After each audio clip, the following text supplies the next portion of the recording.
নমস্কার বন্ধুরা, কেমন আছেন সবাই? আশা করছি সবাই এক প্রকার ভালো আছেন। আমার চ্যানেলে আপনাদের সবাইকে আমি স্বাগত জানাই। আরও একটি নতুন ভিডিও নিয়ে আপনাদের সামনে আমি আজকে উপস্থিত হয়ে গেলাম।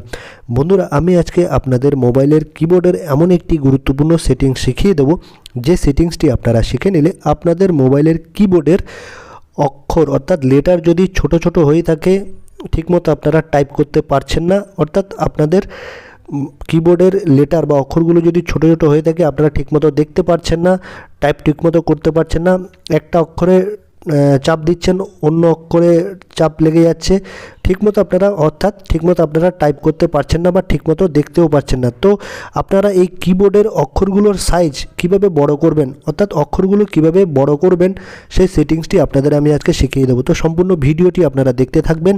আশা করছি এই ভিডিওটি আপনাদের অনেক অনেক উপকারে আসবে।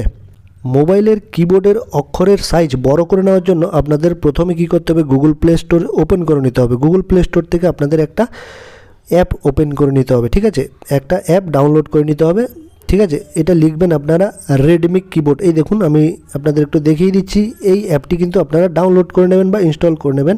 আমার এটা যেহেতু মোবাইলে ইনস্টল করা আছে, আমি এটা ইউজ করি, ব্যবহার করি। খুব ভালো একটি অ্যাপ, ঠিক আছে? যেটা থেকে আপনারা সম্পূর্ণ সব কিছুই পেয়ে যাবেন, অক্ষরগুলো পেয়ে যাবেন, সব কিছুই পেয়ে যাবেন। তো এটা আমার যেহেতু ইনস্টল করা আছে, আমি এখন ওপেন করে নেবো, ঠিক আছে? এই দেখুন, লোগোটা দেখে নিন, রেডমি কিবোর্ড, ঠিক আছে? লোগোটাও দেখে নিন, লেখাটাও দেখে নিন। তো এটা ইনস্টল করে নেবেন, যাবতীয় যা যা পারমিশন চাইবে সেগুলো আপনারা দিয়ে দেবেন, সেটিংসগুলো করে নেবেন, ঠিক আছে? মেসেজ বক্সে আমার চলে যাবো, সেখান থেকে আমি আপনাদের টাইপ করে দেখাবো কী করে আপনারা আপনাদের কিবোর্ডের অক্ষরের সাইজগুলো বড় করতে পারবেন। আমি এই মেসেজ বক্সে আমার চলে আসলাম। তারপর আমি এখানে ধরুন কিছু একটা টাইপ করব, ঠিক আছে? এইখানে ধরুন আমি কিছু একটা টাইপ করব, এইখানে লিখব। এই দেখুন, আমি যখন লিখতে যাচ্ছি, এই দেখুন আমার স্ক্রিনটা কিন্তু অনেকটা ছোট। এই দেখুন বন্ধুরা, কিন্তু অনেকটা ছোট, লেটারগুলো কিন্তু ছোট ছোট, ঠিক আছে? এই দেখুন আমার কিবোর্ডটা কিন্তু এই দেখুন খুবই ছোট। আমি এর উপর আপনাদের চাপ দিয়ে দেখাচ্ছি। এই দেখুন কিবোর্ডটা কিন্তু খুব ছোট, ঠিক আছে? আপনাদের আমি প্রত্যেকটা অক্ষরের উপর একটু একটু প্রেস করে দেখাচ্ছি। এই দেখুন আমার এই কিবোর্ডটা অনেকটা ছোট, বা অক্ষরগুলো কিন্তু অনেক ছোট, ঠিক আছে? টাইপ করতে অসুবিধা হয়। আমি যদি এরকম অক্ষরগুলো লিখি, এই দেখুন অক্ষরগুলো কিন্তু দেখতে অসুবিধা। জি যদি লিখি বা এইচ যদি লিখি, একটার গায়ে আরেকটা লেগে আছে, কিন্তু ছোট ছোট অক্ষর। দেখুন ভি যদি লিখি আর বি যদি লিখি, এরকম অক্ষরগুলো কিন্তু ছোট ছোট। এই কিবোর্ডের মধ্যে 3 ডটের একটা অপশান আপনারা দেখতে পারবেন। আপনাদের আমি দেখাচ্ছি 3 ডটের অপশান ডান পাশে দেখুন, উপরে একেবারে ভয়েস স্পিকারের পাশে 3 ডটের একটা অপশান দেখতে পারবেন। এই 3 ডটে আপনারা টাচ করে দেবেন বা ক্লিক করে দেবেন। আমি এই 3 ডটে টাচ করে দিলাম বা ক্লিক করে দিলাম। তারপর আপনারা একটা সেটিংসের অপশান আপনারা দেখতে পারবেন, গোল কালো রঙের সেটিংসের অপশান একটা দেখতে পারবেন। দেখুন 2 নম্বর একটা অপশান সেটিংস, এই সেটিংসে আপনারা ক্লিক করে দেবেন। তারপর আপনারা এখানে রেডমি কিবোর্ড সেটিংসে চলে আসবেন, একটা পেজ দেখাচ্ছে। তারপর আপনারা এখানে নিচে চলে আসবেন, অ্যাপিয়ারেন্স অ্যান্ড লেআউটস একটা বলে অপশান দেখতে পারেন। এই দেখুন অ্যাপিয়ারেন্স অ্যান্ড লেআউট, এইখানে আপনারা ক্লিক করে দেবেন বা টাচ করে দেবেন, ঠিক আছে? তো আমি এইখানে টাচ করে দিলাম। এইখানে টাচ করে দিলে তারপর এইখানে আরেকটা নতুন পেজ ওপেন হয়ে আসবে। তারপর দেখুন enable number row, ads and extra rho,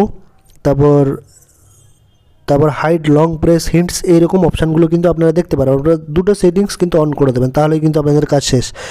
এই অপশানটাকে অন করে দেবেন, এনেবল নাম্বার রো, ঠিক আছে? আর হচ্ছে হাইড লং প্রেস হিন্টস, এইটা কিন্তু আপনারা অন করে দেবেন, ঠিক আছে? এই 2-3টে অপশান আপনারা অন করে দিলে কিন্তু আপনাদের কাজ শেষ হয়ে যাবে। আমি এখন এই অপশানগুলোকে অন করে দিচ্ছি, অফ আছে যেহেতু, এখন অন করে দিচ্ছি, ঠিক আছে? এই দেখুন কীভাবে অন করতে আপনারা একটু শিখে নিন। এই দেখুন এটাকে আমি অন করে দিলাম, দেখুন অন হয়ে গেল। তারপর আবার নিচেরটাও অন করে দিচ্ছি। এই দেখুন নিচের এই 3টে অপশান 4টে অপশান কিন্তু আপনারা অন করে দেবেন অফ থেকে, তাহলে কিন্তু আপনাদের মোটামুটি কাজ শেষ, ঠিক আছে? আপনারা সুন্দরভাবে কিন্তু টাইপ করতে পারবেন। আপনাদের কিবোর্ডের অক্ষরগুলো অনেক বড় বড় দেখাবে। আপনাদের দেখাচ্ছি, আমি যদি ব্যাক করে আবার কিবোর্ডে আমার চলে আসি, আপনাদের দেখাবো। এই দেখুন ম্যাজিকের মধ্যে কীভাবে কাজ হয়েছে। এবার অক্ষরগুলো দেখুন বন্ধুরা কীরকম বড় বড় লাগছে, কত বড় সাইজ হয়ে গেছে অক্ষরগুলো দেখুন আপনারা।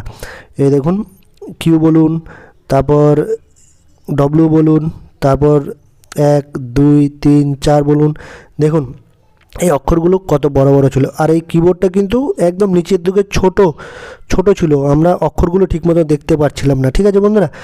এইভাবে কিন্তু আপনারা আপনাদের রিডমি কিবোর্ডে কিন্তু আপনারা সেটিংসগুলো করে নিতে পারবেন। আর আপনাদের যে কিবোর্ডের সাইজটা আছে বড় করে নিতে পারেন, অনেক উপরে চলে গেছে, বড় হয়ে গিয়েছে, অক্ষরগুলো কিন্তু অনেক বড় বড় দেখাচ্ছে।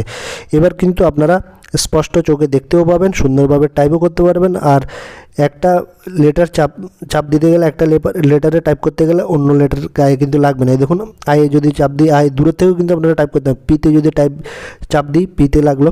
এইচে যদি চাপ দিই, এইচে লাগলো। তারপর বিতে যদি চাপ দিই, বি লেখা হয়ে গেল। ঠিক আছে, আশা করছি বন্ধুরা এই ভিডিওটি আপনাদের অনেক অনেক উপকারে এসেছে। যদি ভিডিওটি ভালো লেগে থাকে, লাইক শেয়ার সাবস্ক্রাইব অবশ্যই করে দেবেন।